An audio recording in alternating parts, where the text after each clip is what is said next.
Pacheco pede retratação de Lula por fala sobre Israel. Presidente, deixa eu só pegar o meu óculos aqui, porque a velhice chega e a gente não tem o que fazer, né? Presidente do Senado diz que fala equivocada não representa o verdadeiro propósito da República. Então, temos aí essa primeira pauta, ainda está dando o que falar, a fala do Lula. E quais serão as cenas dos próximos capítulos? Vou passar primeiro o comentário. Paulo Papini, como especialista aí, jurista, pedir a sua opinião, até técnica também, se há objeto para o impeachment real e se o fato de ter ou não um objeto real para um pedido de impeachment, você acredita aí pessoalmente se isso vai acontecer dentro desse cenário de exceção que a gente vive no Brasil hoje? Paulo Papini. Então, vamos lá. Objeto para o pedido de impeachment tem, porque um dos requisitos, um dos artigos lá da Lei 1079 é você colocar o Brasil num risco de rompimento diplomático, num risco de guerra, num risco de conflito, tá? Para a gente ter uma noção do quão sério é isso que o Lula falou e a resposta que Israel deu, não dá para falar muito aqui, que senão a gente pode até ser preso, o canal pode ser derrubado, etc. Mas o Netanyahu, ele respondeu que o Lula atravessou uma linha vermelha, tá?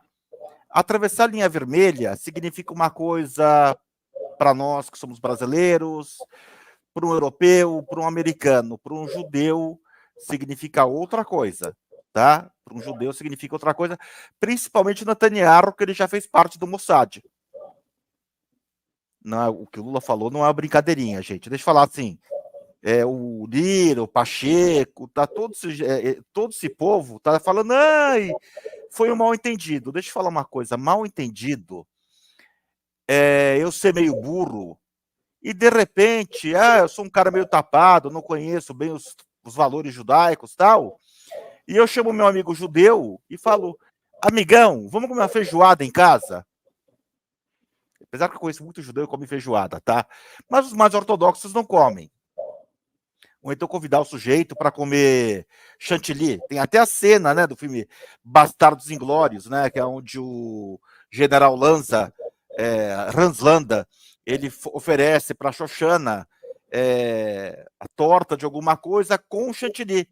O chantilly, por quê? Porque o chantilly é feito com a banha de porco, né? E um copo de leite ainda, para piorar. Então, isso é uma gafe. Isso é um deslize. Outra coisa, comparar judeu a Hitler não é deslize. É crime. É crime. É crime. Tá? É uma coisa muito séria. E foi isso que o Netanyahu falou. Não é uma piada, é assim, não é uma bobagemzinha. Mesmo considerando que o Lula é um analfabeto, e a gente sabe disso, né? E tem gente que ainda fala, não, que ele é muito inteligente. Ele tem muito...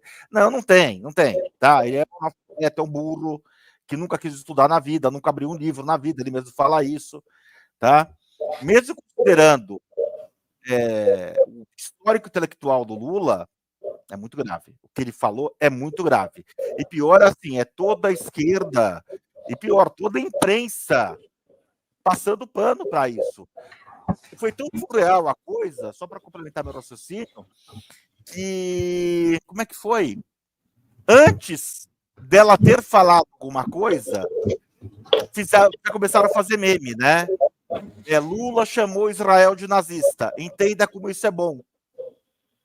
E não é que depois a Miriam Leitão apareceu na televisão para explicar, falando, não, olha, ele errou na forma, mas acertou no conteúdo. É assim, gente, isso é gravíssimo. E pior, a gente está criando uma inimizade com um país que...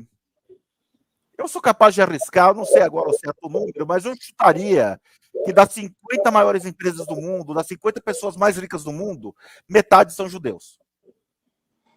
É disso que a gente está falando, um possível embargo econômico para o Brasil, etc. Obrigado, Papini. Só o comentário agora para o Eduardo Vieira. Bom, que bom, né? Agora a gente pode ficar tranquilo. Olha aí. Pacheco pediu retratação, né, cara? Todos os problemas do Brasil vão ser resolvidos, né? Tá aí. Gente, por que vocês estão desanimados? Pacheco pediu retratação do Lula. Está resolvido. Pronto. O Brasil agora está blindado, né, das consequências dessa declaração, porque o Rodrigo Pacheco, né, presidente do Senado, ele pediu a retratação. Olha que lindo, né? Mas vamos dar uma olhada nisso do ponto de vista prático. Assim, fazendo uma recordaçãozinha, né? Só de 3 aninhos para cá, tiraram um bandido condenado em todas as instâncias, com vários processos, né? Tiraram ele da cadeia. Todo mundo disse, mas isso aí não tem problema, né? Porque, afinal de contas, dá-se um jeito, né? Ou seja, o Brasil deixou que esse cara fosse tirado da cadeia. Esse cara venceu uma eleição e pode vir aquele caminhão de aspas, né? Contra um candidato que levava milhões de pessoas para a rua. Esse sujeito que venceu essa eleição, ele não pode andar na rua, né? Ele só recebe aceno quando tem dentro de garagem, né? Com a turma lá da equipe dele. Ele hoje é o presidente do Brasil. Estamos num regime completamente ditatorial, com mais de 1.000 presos, porque eu lembro a vocês que ninguém foi solto. O cara ir para casa de tornozeleira não significa que ele foi solto, nós ainda temos 1.500 presos, e as condenações são de 15 anos, 17 anos, etc. e tal. E novas condenações vêm sendo aplicadas, né? Nós temos a figura política mais poderosa do país pedindo permissão para o órgão que está executando essas atrocidades contra a lei brasileira para ir na esquina. E, apesar de tudo isso, né, presume-se, com uma fantasia inacreditável, que o Estábulo Nacional, que é o nome verdadeiro daquela casa onde se reúne um bando de vagabundo, né, para fazer negócio com o nosso dinheiro, né, ele vai resolver algum problema, né? Agora vai.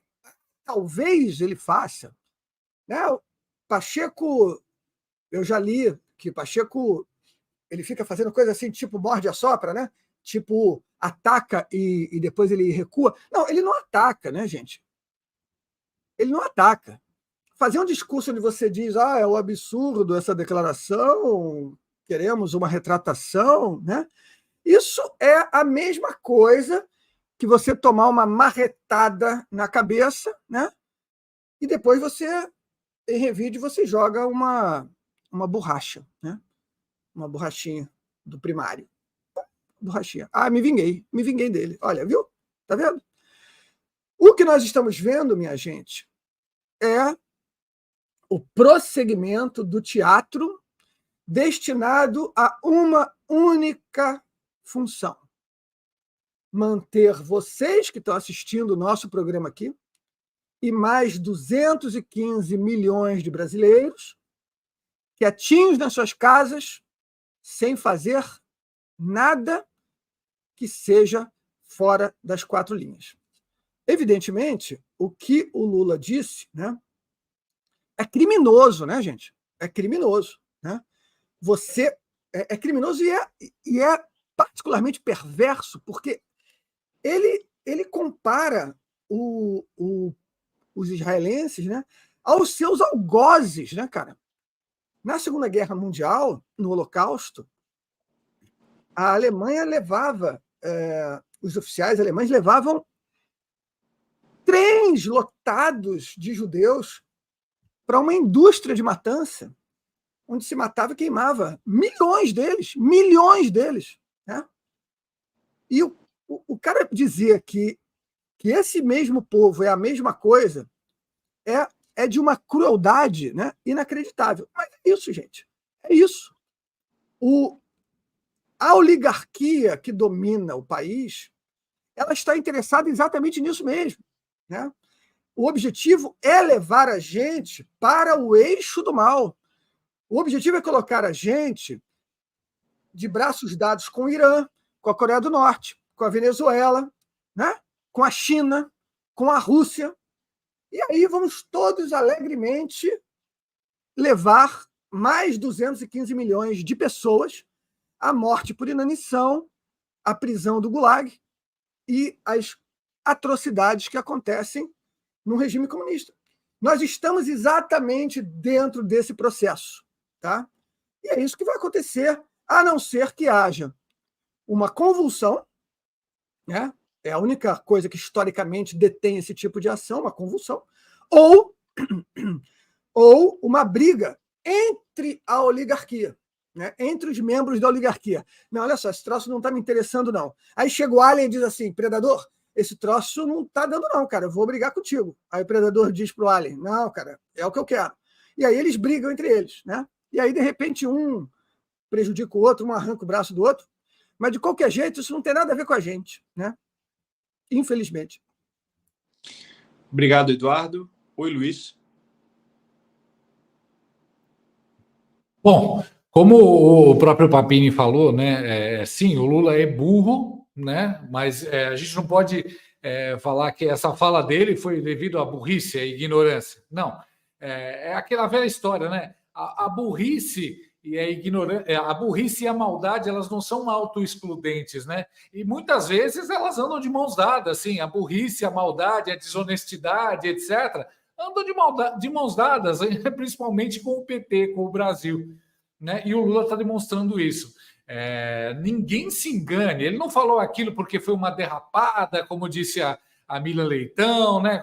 Foi um desleixo, uma fala improvisada, como a Globo News tenta, né? Vender para a gente. Não, aquilo foi muito bem pensado.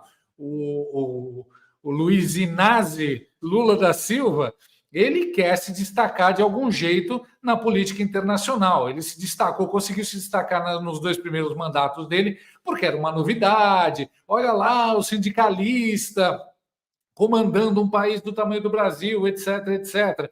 Só que hoje ele já não é mais novidade, ele já foi atropelado pela história, ele foi atropelado, né, pelo mundo digital, a imagem dele ficou manchada assim por todos os escândalos de corrupção, etc, etc. Então ele não consegue mais esse destaque internacional que ele tanto quer, né? E aí ele vem agora, solta uma asneira daquele tamanho, né? O Celso Amorim ainda chega e fala, não, a fala do Lula abalou o mundo e vai contribuir para o fim do genocídio em Gaza, né? A Janja fala que tem orgulho do marido, que a fala dele foi para o governo de Israel e não para o povo, né? Do mesmo jeito que as taxações eram só para as empresas e não para os consumidores, lembra? Ela também criou ela repetiu essa narrativa, né? E a Glaze ainda dobrou a aposta e falou que o Netanyahu é um fascista, né? Muito, muito original isso, né? A gente quase nunca ouviu um esquerdista falar isso.